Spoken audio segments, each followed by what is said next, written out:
course, it's James. Wild Bill Hickok. Exactly right. Well, James Butler Hickok. Most folks nowadays, they do like to call me Wild Bill. And like I said, I'm going to tell you some stories about myself, and I may as well start from the beginning. I was born in Troy Grove, Illinois in 1837. Quick, how old's that make me? 39, exactly right.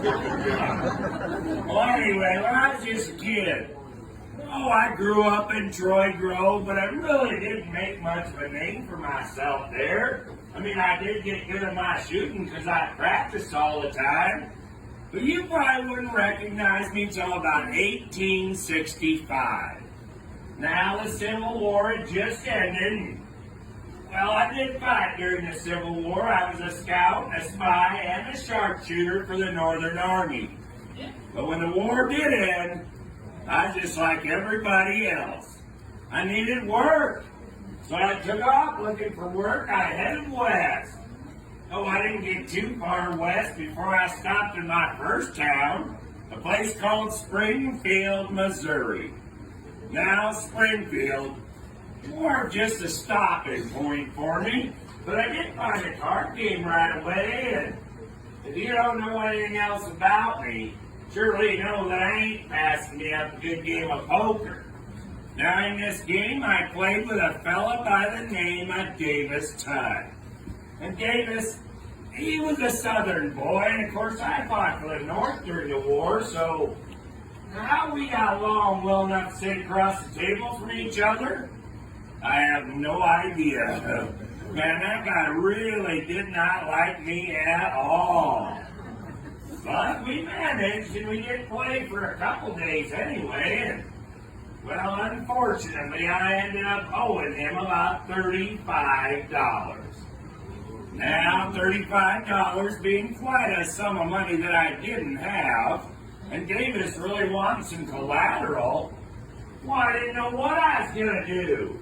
All I had was an old pocket watch that my daddy gave me, and I wasn't about to give that up. But Davis, he was relentless.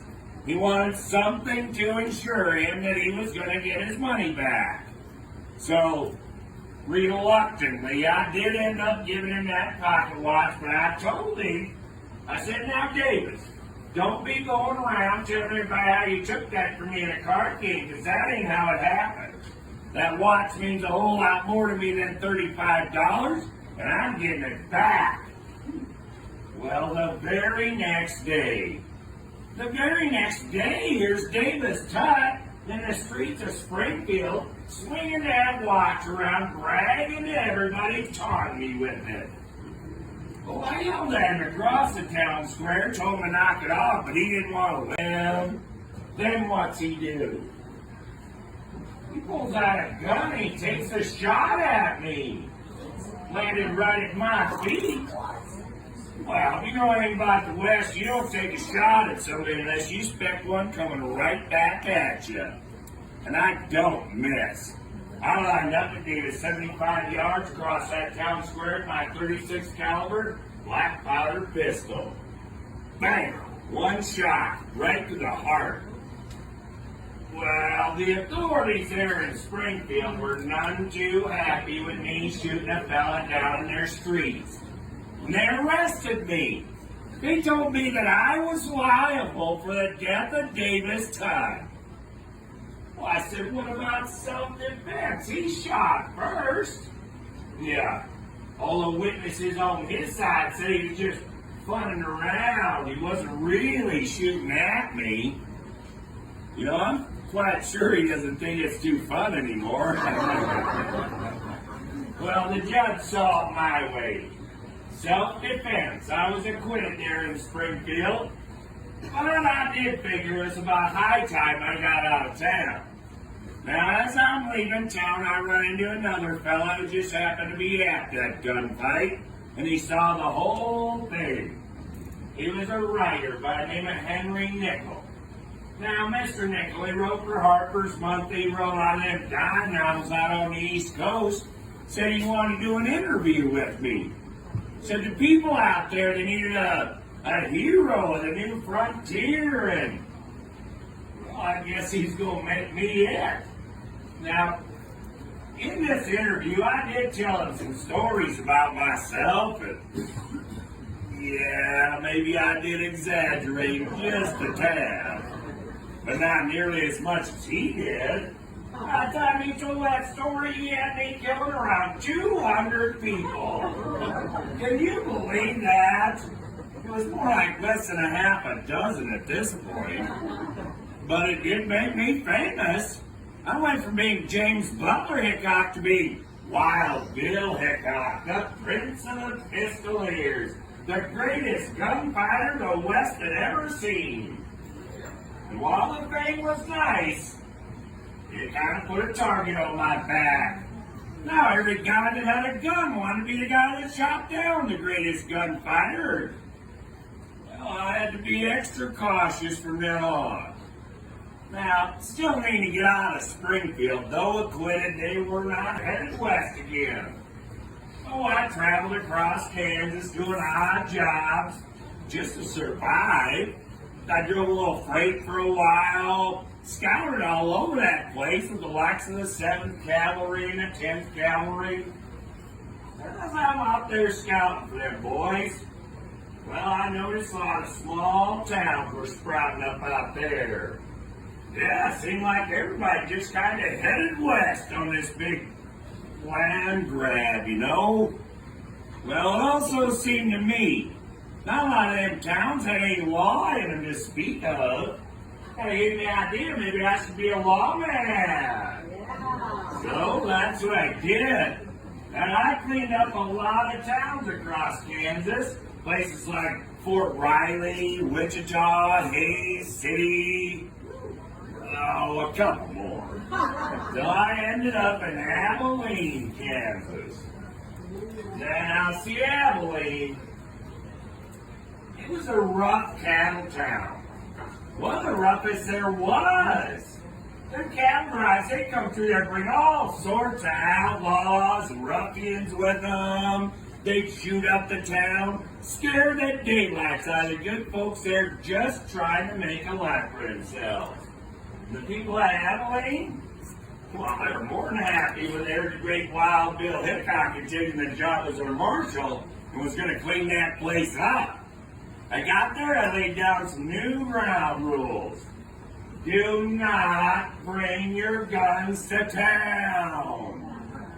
Certainly don't be shooting them off in city limits. But there was this guy. There's always this guy, right? Yeah. Fellow by the name of Phil Coe. Phil, he was a Texas cattleman. He bought a bar there in Abilene, and I guess he had a little problem with my authority. See, I was a marshal. I laid down the rules and I enforced them. But Bill, he didn't want to follow the rules. He just wanted to argue with me about them all the time. Every day it was something new with that guy. Day in, day out, everything I did was wrong according to Phil. Now, I think we all know how them are. This one was no different. See, I'm sitting in the saloon early one evening, you know, having a drink, minding my own business, winding down from a long day's work, and I hear this ruckus in the street. People are screaming and hollering, guns are going off everywhere. I run outside to investigate, and who is it? It's Phil Coe and all his friends shooting up the town, scaring everybody. Well, much like Davis, I yelled at him to knock it off too, but he didn't want to listen either. Pretty soon we got a big shouting match going on, and well, Phil reaches for his pistol. Big mistake. I'm quicker. I saw him reach for his, reached mine through first pass. Shot him dead right there. But, like I said, he had all those friends with him. And they all had guns too. Not by myself. I'm on the defensive. I looked up at them all and I yelled, "Who wants the rest of these?" Nobody said a word. When I heard somebody yell my name from back in the alley, I turned quick, shot again. Oh, I shot my deputy, Mike Williams. Mixed reaction there. I got people laughing at that. Well, it wasn't even a laugh now. They shot my friend, my deputy. Yeah, he got a sick sense of humor. It was a bad day. Well, I didn't much want to be a lawman anymore after that. So I gave it up, and I moved on. Things I'd like to do to try and make myself feel a little better. I mean, sure, I had a drink or several, but I did find good card games about any town I went to. Now, at this point in my life, after I'd shot my deputy in Abilene, my friends were worried about me. They said I was drinking way too much, spinning out of control, wasting my life away, and well, they all wanted to give me a leg up of sorts. And when I run into Buffalo Bill Cody, now I know y'all know who that is. And Buffalo Bill and our other friend Texas Jack, well, they come up to me and say, Bill, we're taking a Wild West show out to the East Coast, and we would be honored if you would join us. Well, I'm not doing much else at the time and really needing some money. I said, why not? Let's take that Wild West show out there and show them Easterners just how wild it really is out here. Truth be told, I didn't care for that. No, some people are showmen and some aren't. Buffalo Bill? Heck yeah, there's a showman for you. Me? Oh, not so much.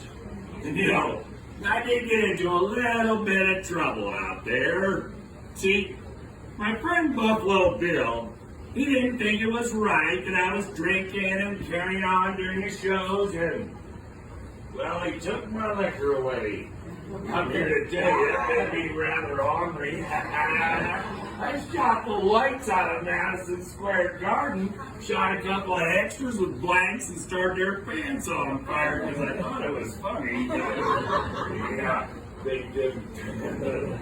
I'd say by the end of it all, my good friend Buffalo Bill regretted every minute of taking me with on that tour. So I saved you the trouble of firing me. Carl Mann, owner of Saloon number 10, and Captain Massey, a riverboat captain from Missouri, who engaged in a game of draw poker and were quick to invite Bill to join them. Yeah, that's good. Yeah. All right, is this the good stuff? While Bill's reputation demanded that he be exceedingly cautious. For instance, he never liked to sit with his back to the door.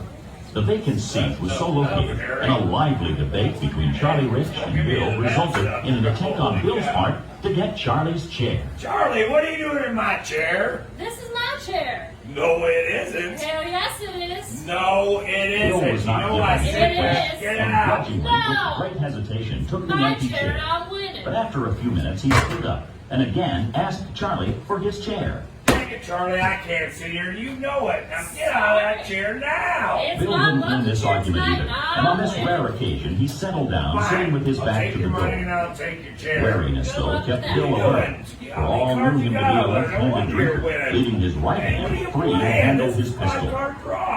As unpredictable as card games are, Bill found himself quickly losing to Massey, who lost to Bill the night before. Bill asked Harry for $15 worth of pocket checks. Harry brought them over to Bill and returned to the bar and his duties. Soon, a shifty drifter known as Jack McCall entered the saloon. Bill quickly turned while drawing his gun. Recognizing McCall as a newcomer to town, he greeted him with the friendly, "Howdy, Jack." then reholstered his gun and resumed the game. Jack slowly circled the table, pausing briefly behind each player and analyzing each hand. What are you doing? We don't need you lurking over our shoulders while we're trying to play. Get out of here, kid. I can't believe you even let him in here today, Carl. It's your bet. While Bill's That's not attention was Carl. on Massey, there was a friendly argument between them, and while Bill remarked, Bet. How many you want to throw in there? 2. All right. upon returning directly behind Wild Bill, suddenly Jack McCall, the bullet struck Bill in the back of the head, coming out of his left stomach soon after. The cards Bill was holding were aces and eights, forever known as the dead man's hand. All fled the saloon except Carl Mann, who was held at bay by McCall. Jack snapped the trigger of his gun several times. It failed to fire. He then ran out the door and up the street. He was found hiding in a building behind a butcher shop. Later on in the day, he was tried in a miner's court. The jury, being tainted and influenced by a deceitful defense, found McCall not guilty, and he was released. This decision not only outraged the judge, but also the general populace. McCall left the camp in haste. Upon reaching supposed safety in Wyoming, he began bragging of his ignoble deed. Word of this reached a U.S. Marshal who tracked McCall down, arrested him, and sent him to Yankton to be tried again in Dakota Territory. It was determined, since the first trial was held in Indian Territory, that it was not legal. McCall was found guilty and hung for his cowardly crime. He was buried in an unmarked grave on the edge of town. Later, as the town grew, the cemetery was moved. As the coffins were opened, one corpse was found with a rope around its neck. It was easily identified as Jack McCall, the assassin of